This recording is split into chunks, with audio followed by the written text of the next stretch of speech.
Growing up, one of my dad's favorite songs was called "This World Is Not My Home." And he would go around the house singing, "This world is not my home. I'm just a passing through. My treasures are laid up somewhere beyond the blue. The angels beckon me from heaven's open door, and I can't feel at home in this world anymore."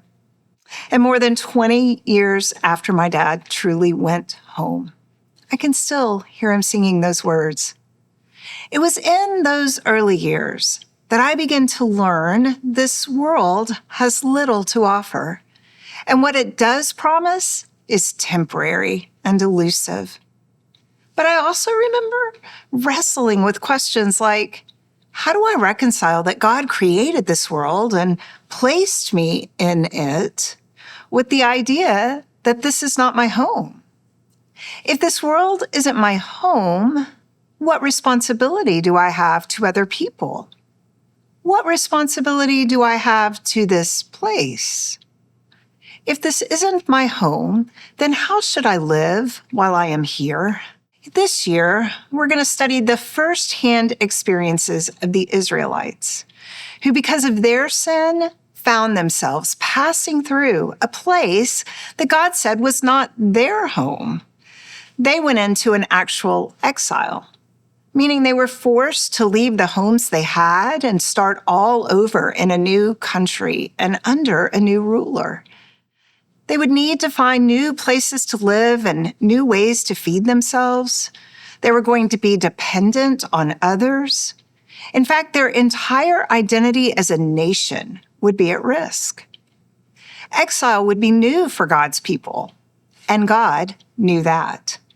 So God sent a message through the prophet Jeremiah to all the people, the elders, the priests, the prophets, and everyone else, telling them how to live while they were in exile. Those instructions are recorded in Jeremiah chapter 29, verses 5 through 9. "This is what the Lord Almighty, the God of Israel, says to all those I carried into exile from Jerusalem to Babylon. Build houses and settle down. Plant gardens and eat what they produce. Marry and have sons and daughters. Find wives for your sons and give your daughters in marriage so that they too may have sons and daughters. Increase in number there.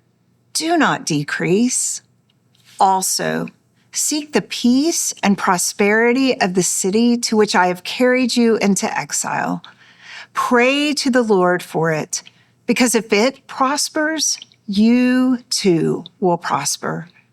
Yes, this is what the Lord Almighty, the God of Israel, says.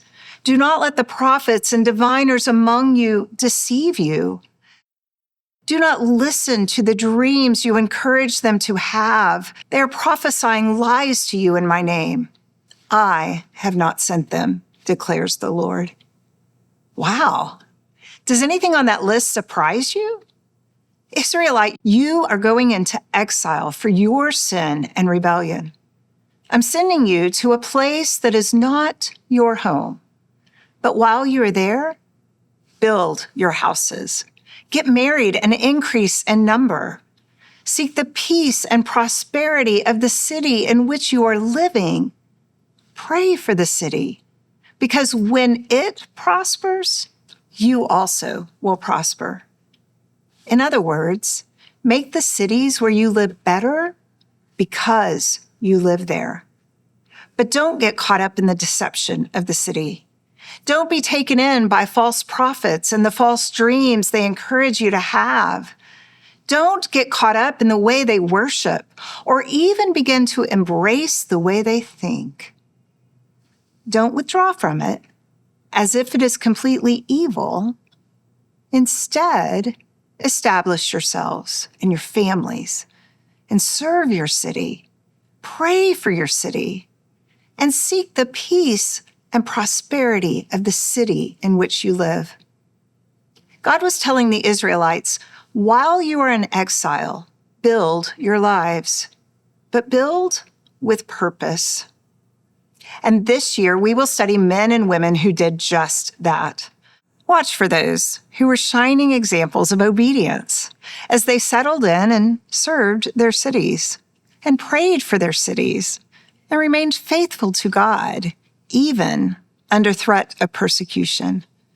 Take note to how many Israelites were such a blessing to their city that they were raised up into the highest levels of civil service.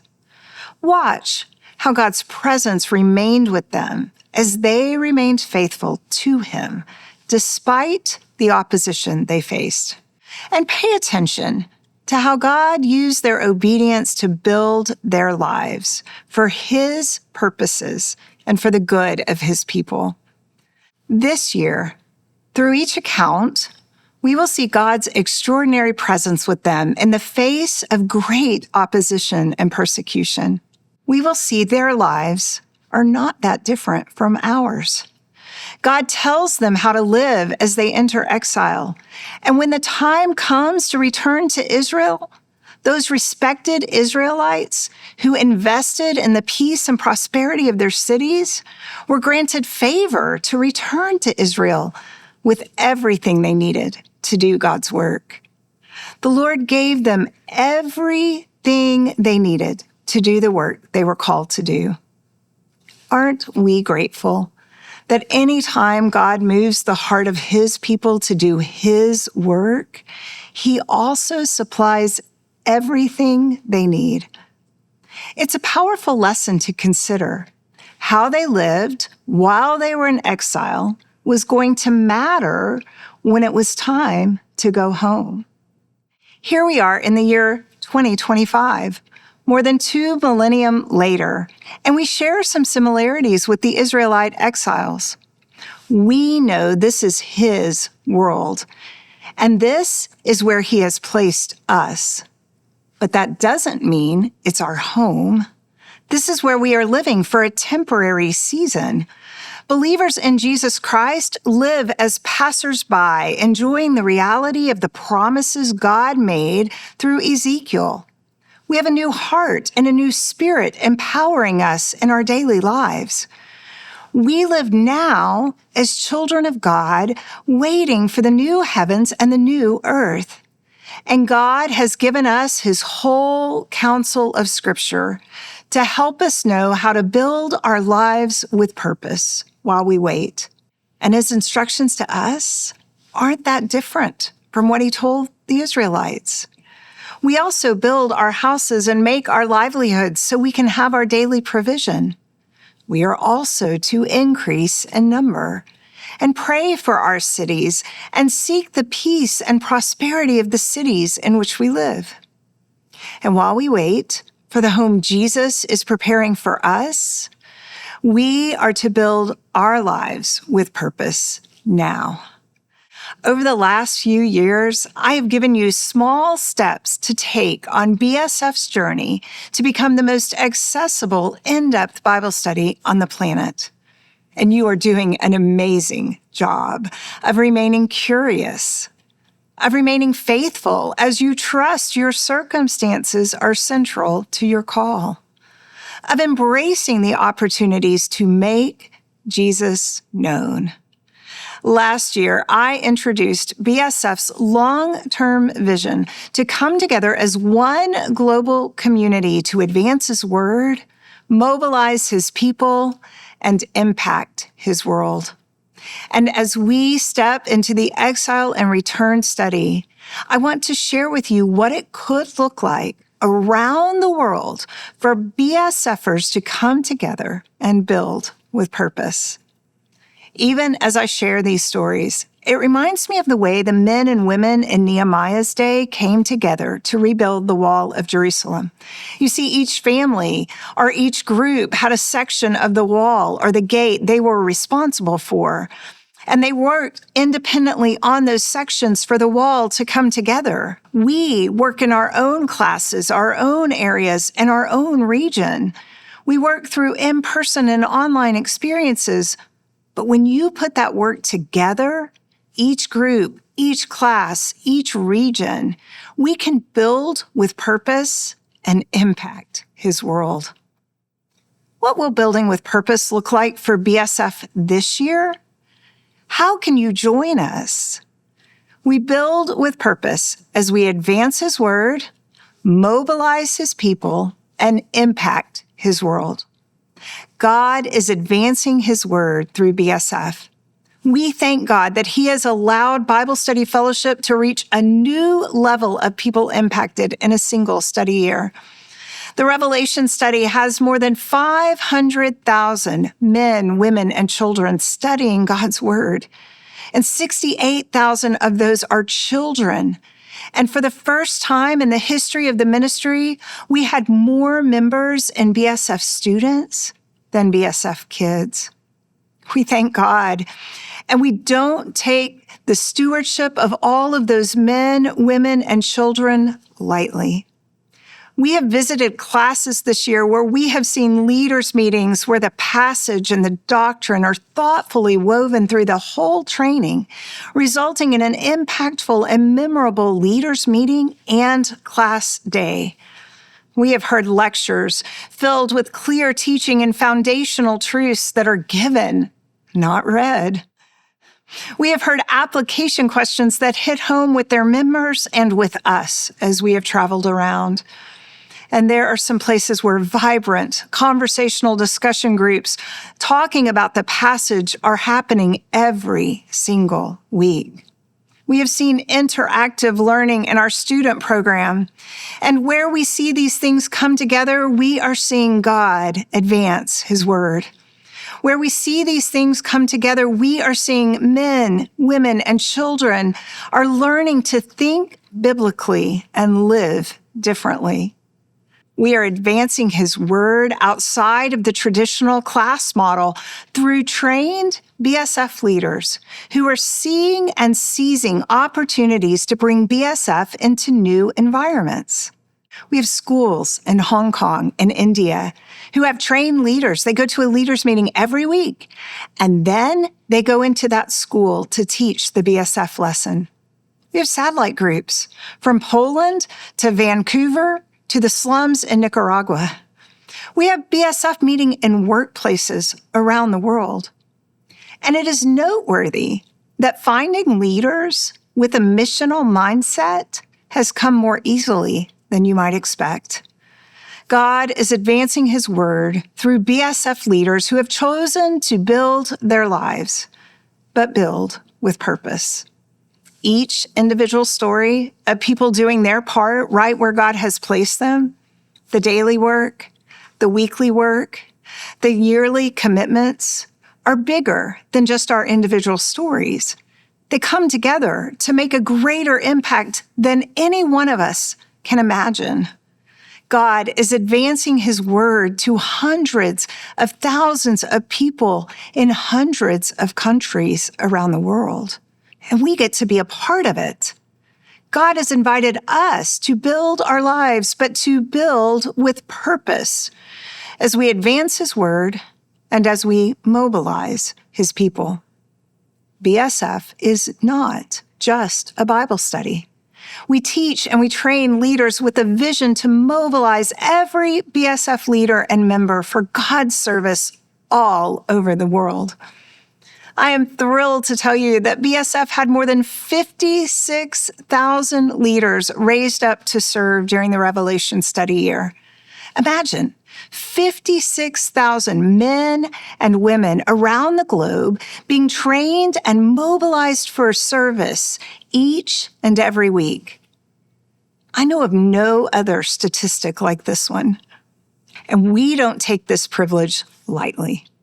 As we build with purpose at Bible Study Fellowship, this is our year to invest in and enhance our work around two key BSF distinctives: leaders and training. The starting point for mobilizing His people is the weekly leaders meeting. Have you considered the spillover effect of every single leaders meeting? Leaders meetings are designed to pour into our leaders so they serve out of the overflow each week.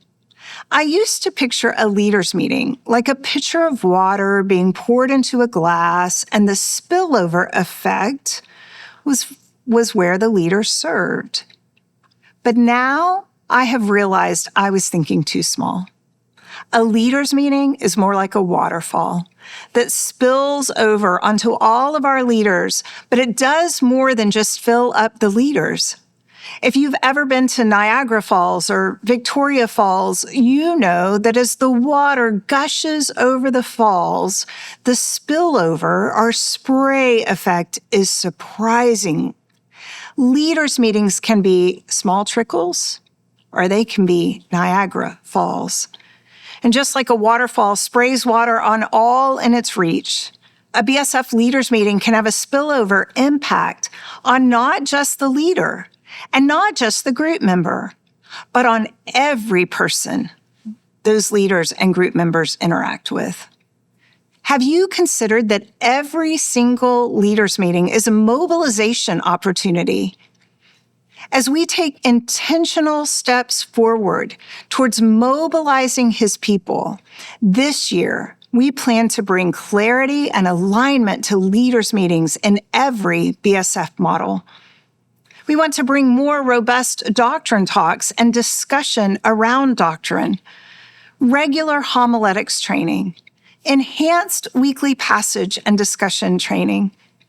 We want every leaders meeting to have a spray that reaches far beyond those who come to our classes.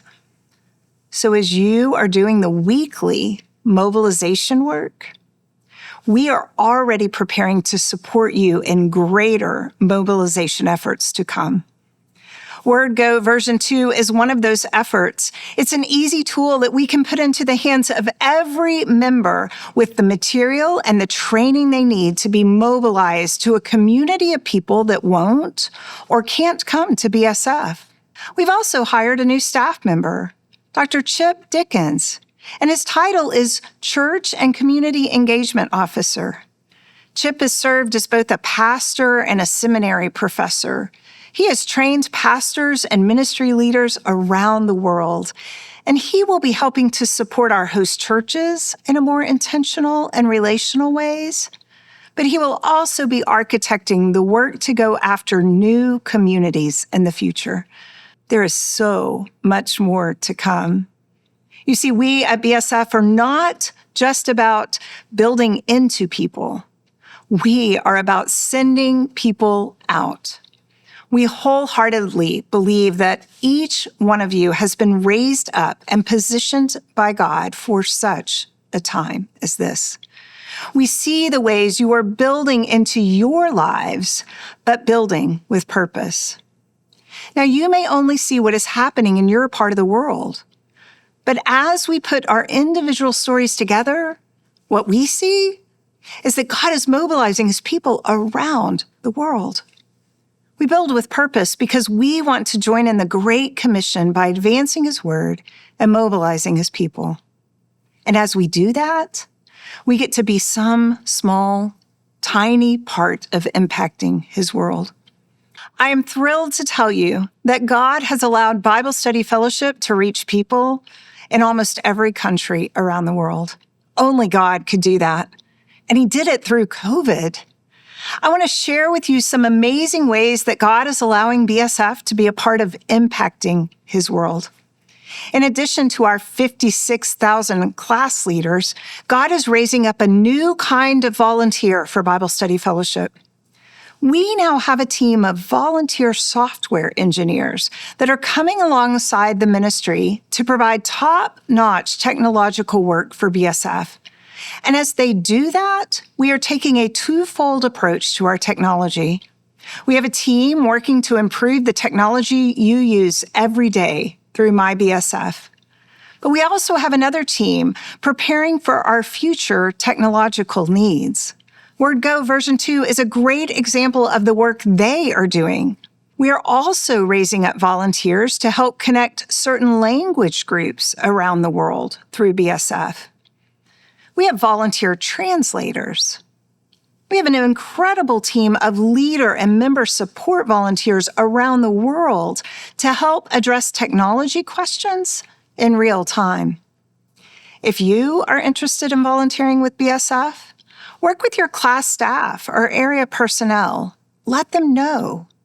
As I share this talk with you, I'm standing in the new global location God has provided for Bible Study Fellowship, and I am filled with gratitude that God has given us this global location in one of the most accessible places in the world. We are minutes from the Dallas-Fort Worth International Airport. And as we begin to settle into this place, we'll be seeking volunteers to help, even with our front desk, in events, and in other ways. Each one of you have been positioned by God and assigned by God. You are not just doing a Bible study each week. You are a part of a larger movement of people around the world who are coming together to advance His word, mobilize His people, and impact His world. You are living like God told His children to live in a world that isn't our home. While you're here, you're making this place better. You're demonstrating your hope is not in this world becoming perfect. Instead, you are living for a new home, a new city, built not by the hands of broken and sinful people, but built by God. We know this world is not our home, and we know all the shiny things in this world are a sad substitute for the home that Jesus has prepared for us.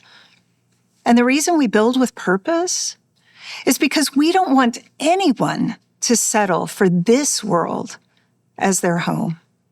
If we have learned anything from the Revelation study, we have learned that the choices we make today have the potential to impact eternity. Hear me. How we live today has the potential to have a lasting impact throughout eternity. So I'm inviting you, each one of you, to come together this year in the place where God has you and to build with integrity as we work wholeheartedly for the Lord and not the approval of men. Build with prayer as we walk intimately with the Lord on this journey. Build with compassion as we seek the peace and prosperity of our cities. Build with perseverance, knowing that God is greater than our enemy. And build with purpose, knowing that how we live today can impact eternity. No matter where you live, what you do, or what resistance you face, God has raised you up to build with purpose as you build into His kingdom this year. Because this world is not our home. I can think of no greater calling, and there is no one I would rather do it with than each one of you.